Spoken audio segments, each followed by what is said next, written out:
नमस्कार। जनता पॉलिटिक्स में एक बार फिर आप सबका स्वागत है। आज हम फिर नेहरू के कुछ कुकृत्यों पर चर्चा करेंगे। कांग्रेस के जो निर्लज्ज इतिहासकार हैं, उन पाखंडियों ने आचार्य कृपलानी को कांग्रेस का धरोहर बताया है, जबकि उन्होंने ये कभी नहीं बताया कि आचार्य कृपलानी को मिटाने के लिए जवाहरलाल नेहरू ने कैसे कैसे षड्यंत्र रचे थे। वो नहीं ये बताते कि आचार्य कृपलानी, जिनकी मदद के बिना नेहरू कभी भारत के पहले प्रधानमंत्री नहीं बनते, उसी महान व्यक्ति को नेहरू ने गुमनामी की मौत मरने को विवश कर दिया। तो पूरा सच जानना और सुनना बहुत ज़रूरी है कि आचार्य कृपलानी के साथ नेहरू ने क्या क्या किया था। सबसे पहली बात है 1946 की। सरदार पटेल के बजाय नेहरू को कांग्रेस का अध्यक्ष बनाने के लिए गांधी के आदेश पर आचार्य कृपलानी ने कांग्रेस कार्य समिति की बैठक में पूरा स्टेज तैयार किया। यहाँ तक कि नेहरू के पक्ष में अध्यक्ष पद से अपना नाम भी वापस ले लिया, जबकि वो सरदार पटेल के बाद दूसरे नंबर के दावेदार थे। आचार्य कृपलानी ने कैसे उस बैठक में नेहरू के नाम का प्रस्ताव रखा था, इसका विवरण उन्होंने अपनी पुस्तक Gandhi his life and thought के पेज नंबर 248 पर देते हुए लिखा है कि बैठक में मैंने जवाहरलाल के नाम का प्रस्ताव रखते हुए कागज सभी के बीच घुमाया। कार्य समिति के सदस्यों और अखिल भारतीय कांग्रेस कमेटी के कुछ सदस्यों ने इस पर हस्ताक्षर कर दिए।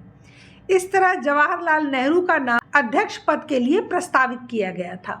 यह तय था कि यदि नेहरू का नाम प्रस्तावित नहीं किया गया होता तो सरदार पटेल अध्यक्ष के रूप में चुने जाते।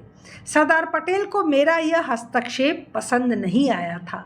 मैं कई बार ये सोचता हूँ कि क्या मुझे गांधी की इच्छा के मुताबिक नेहरू का नाम प्रस्तावित करना चाहिए था। ध्यान दीजिए कि आचार्य कृपलानी पूरी आत्मग्लानि के साथ लिख रहे हैं कि मैं कई बार ये सोचता हूँ कि क्या मुझे गांधी की इच्छा के मुताबिक नेहरू का नाम प्रस्तावित करना चाहिए था। लेकिन बात यही ख़त्म नहीं होती। आचार्य कृपलानी ने अपने किए पर अफसोस जताते हुए एक बहुत बड़ी बात अपनी पुस्तक के पेज नंबर 249 पर लिखी है। मैंने यह नहीं सोचा था कि ये मामला यानी नेहरू को अध्यक्ष बनाना बहुत महत्वपूर्ण था, लेकिन भविष्य की भविष्यवाणी कौन कर सकता है। ऐसी तुच्छ घटनाओं पर मनुष्यों और यहाँ तक कि राष्ट्रों का भाग्य भी निर्भर करता है। जैसे ऑस्ट्रिया के राजकुमार की हत्या के कारण प्रथम विश्व युद्ध जैसा सर्वनाश हुआ। आचार्य कृपलानी ने माना था कि नेहरू का कांग्रेस अध्यक्ष चुना जाना एक तुच्छ दुर्घटना थी, यानी नेहरू देश के पहले एक्सीडेंटल प्राइम मिनिस्टर थे। लेकिन उससे भी बड़ी बात यह कि सरदार पटेल की जो राजनैतिक बलि ली गई थी, उसकी तुलना कृपलानी ने ऑस्ट्रिया हंगरी साम्राज्य के उत्तराधिकारी राजकुमार फर्डिनेंड की हत्या से की थी। फर्डिनेंड की हत्या के बाद ही प्रथम विश्व युद्ध की शुरुआत हुई थी, जिसमें 2 करोड़ से ज़्यादा लोग मारे गए थे। खैर, गांधी के आदेश पर कृपलानी की मेहरबानी से नेहरू अध्यक्ष बन गए और फिर प्रधानमंत्री। फिर इसके बाद क्या हुआ? नेहरू ने अध्यक्ष बनते ही सबसे पहले आचार्य कृपलानी का पत्ता काटा। नेहरू ने अपनी कार्य समिति में आचार्य कृपलानी की जगह अपनी बेहद करीबी मृदुला साराभाई को महासचिव बना दिया था। मृदुला और नेहरू के संबंधों के बारे में गांधी के पोते और बंगाल के पूर्व राज्यपाल गोपाल कृष्ण गांधी ने एक लेख में लिखा था कि नेहरू और मृदुला के संबंधों में कुछ कोमलता थी। एक कहानी यह थी कि दिल्ली में नेहरू के घर से हर सुबह मृदुला के घर एक गुलाब भेजा जाता था। अब आगे सुनिए। नेहरू की कृपलानी के लिए नफरत यही नहीं खत्म हुई। जब 1946 में एक बार फिर कांग्रेस का नया अध्यक्ष चुनने की बारी आई, तब सबसे तगड़े दावेदार आचार्य कृपलानी थे। तब नेहरू ने उनके खिलाफ क्या षड्यंत्र किया, ये खुद आचार्य कृपलानी के शब्दों में जानते हैं, जो उन्होंने अपनी पुस्तक Gandhi his life and thought के पेज नंबर 250 पर लिखा है। नए अध्यक्ष के चुनाव में गांधी जी और सरदार पटेल ने मेरी उम्मीदवारी का समर्थन किया था। नेहरू को जब ये पता चला तो वो गांधी के पास गए और उनसे कहा कि कृपलानी के नाम का समर्थन नहीं किया जाना चाहिए। गांधी जी ने जब उनसे इसकी वजह जाननी चाही तो नेहरू ने कहा कि कृपलानी बेहद गुस्सैल स्वभाव के हैं।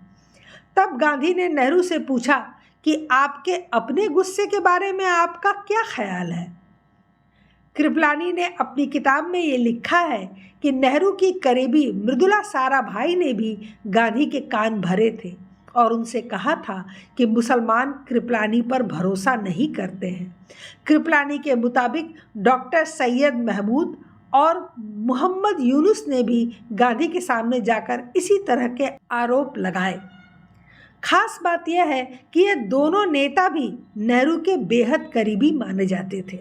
दूसरी घटना 1961 की है।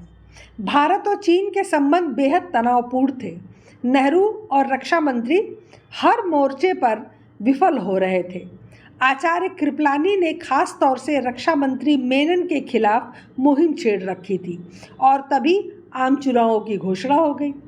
गांधीवादी कृपलानी ने अपनी बिहार की सुरक्षित समझी जाने वाली सीतामढ़ी सीट छोड़कर मुंबई में रक्षा मंत्री मेनन के खिलाफ चुनाव लड़ने का ऐलान कर दिया।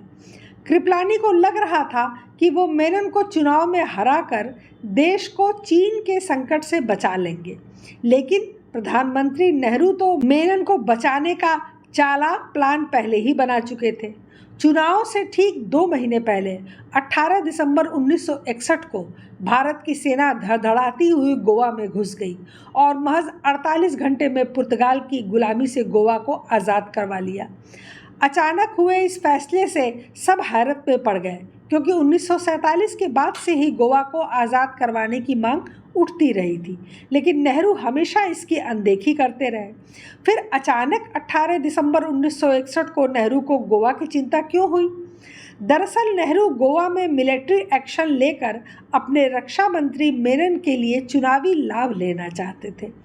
चूँकि कोई भी नेहरू का चेला चपाटा इस बात को आसानी से नहीं मानता है, इसलिए इस बात को साबित करने के लिए वामपंथी नेहरूवादी इतिहासकार रामचंद्र गुहा की किताब भारत गांधी के बाद के पेज नंबर 407 पे जो कुछ लिखा है वह जान लीजिए। गोवा के ऑपरेशन विजय को लेकर कई सवाल खड़े किए गए। लोगों ने सवाल उठाया कि ऐसा दिसंबर 1960 या फिर दिसंबर 1962 में क्यों नहीं किया गया। हालांकि गोवा को आज़ाद करवाने की मांग पुरानी थी, लेकिन ये शंका होने लगी थी कि चुनावों की वजह से गोवा पर हमला किया गया है, खासकर प्रधानमंत्री के नज़दीकी मेनन का चुनाव।